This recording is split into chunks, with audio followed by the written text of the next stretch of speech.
Welcome back to The Jump. Indeed, Chris Bosch still in the house alongside myself and Matt Barnes. And it is time on The Jump to run it back to the top plays from the Miami Heat's championship era.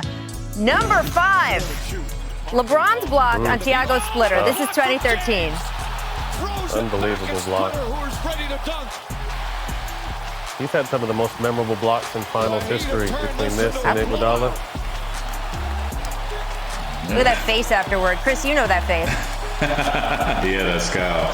That was a good game. I mean, our backs were against the wall in game 1, and we had to win that game. So that was like, okay, we're going to win this game. Number 4, this absurd full court oop from Dwayne Wade in 2011. Was that during the regular season? That's in the playoffs? Regular season 1. Regular season, yeah. That's why I remember them doing all that stuff. They started doing crazy stuff. That was, right? I remember just being amazed. I didn't know things like that could actually happen. When you're just waiting, you're spending 6 months waiting for the playoffs. You guys have to, pass the time somehow. Yeah, you got to make it interesting. All right, I know you remember this one. LeBron on Jet. Yeah. Oh, boy. I think, LeBron had a little extra there because it was Jason Terry, right? Yeah, of course, man. That was, that was a good one. That was a good one. That was a fun game. We were coming back in that game. I remember still trying to come back. We were still down at that point, but that kind of fueled that kind of sustained the comeback. Jason did a lot of talking after they beat you in 2011, so a little revenge there. Number 2, Dwayne Wade on Perk, 2011. Oh yeah. Perk. Well, you know Perk is watching too. Patch. Perk, you got to jump, baby. Yeah, that's Look nice. at Ooh, Lord. That is nice. I don't know if you can quite jump that high now, but still. 2013, number 1, one of the biggest rebounds in NBA history. You finding Ray Allen then, sending the game into overtime, and that was the end of the San Antonio Spurs that year. And I talk about this rebound all the time, Chris. Just can you go through what you were seeing in that moment?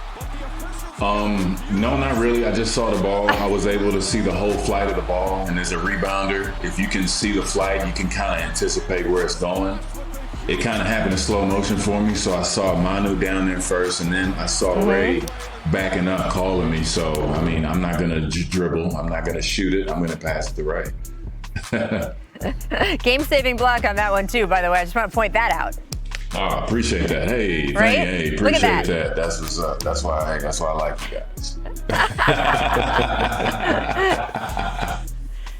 Takes everyone, though, and that is what's so amazing is sometimes it's just like one shot or something that kind of goes down as the symbol for a particular finals, but you know how many things along the way there are that have to get you to that, and I love watching all those highlights. Just you guys were a fun circus there on the basketball court for a long time. It was pretty great. Earlier this week, Eric Spoelstra discussed the big plans Miami had for the season, though, after LeBron went back to Cleveland. Take a listen to him talking about you, Chris. We really thought that we had a championship contending team that next year. That's how we approached it. However, it's irrelevant what anybody else thought. We knew who we were losing. But when we made that midseason trade for Gorn, we made a promise to him that we would be competing for titles. It was just so unfortunate that CB wasn't able to finish the season. Chris, I mean, most people forget how well you were playing before you were forced to sit out for those blood clots for the first time in February of 2015. And I remember so distinctly talking to you at the All-Star game. You were there. I mean, what changes in NBA history if you are able to finish that 2015 season? Well, I mean, in my mind, I would like to think that, hopefully we be champions. Bringing another championship to Miami was always our goal. But that team in particular right there, I felt, and me and Pat, I had a conversation with Pat a few weeks ago, just about, just talking about what ifs and stuff like that. Yep. But that year around All-Star break, when, right before I wasn't able to play anymore, we felt pretty good. We were kind of looking around. We were around second or third in the East. We knew we had a shot. LeBron and those guys were playing well. But we were looking around the league just saying, man, we got a pretty good team. And, you know, with me and Dwayne leading that team, we knew that all you need is a shot. You know, it's hard enough to get there. If you can get there, you know, you can stack your cards up and see how you fare then. But, you know, as far as getting there, we were super, super confident that we would definitely have a shot to bring another title back to Miami. But, you know, it just wasn't so. Chris, I got a question. What would have happened if you stayed healthy and you guys saw LeBron in the playoffs? That was, dude, I'm going to tell you, my dream that season. We were looking around in that offseason. I said, man, as things were kind of, you see which teams are which. I said, man, I would love to play in Toronto for the playoffs one more time. And I would love to play LeBron James to go to the finals. Oh, man. You know, just like a little Big Three reunion on different teams. That would have been a lot of fun. But, you know, we just didn't get to see it happen. It's just one of those things, man, that keep me up at night still to this day. Well, look, the fact that the Miami Heat as an organization, even after you had to step away, never tanked. The fact that the attitude was, as we just heard Spo say, as we're hearing you say, no, we could win it. We could beat LeBron's Cavaliers. We absolutely think we can. I think that's part of the reason why they were a 5th seed this year and playing in the NBA Finals now, because of that attitude.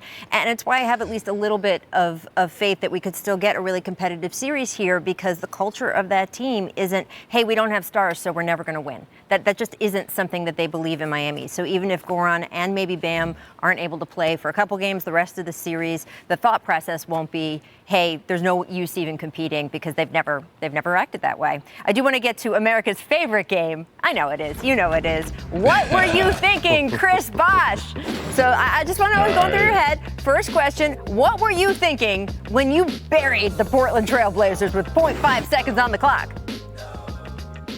Let me see. Oh, yeah, this shot. Yo, so it was this dude talking a lot of crap to me, this fan. And I knew in the game I wanted, we had run that play before, and I just slipped the screen when Dwayne, if you look at that pass, Dwayne threw a crazy pass back to me. I said, yo, I'm going to be back there for 3. And he threw that crazy pass, but I just knew, I said, I'm just going to shoot it. I'm not really thinking about anything else. Right move.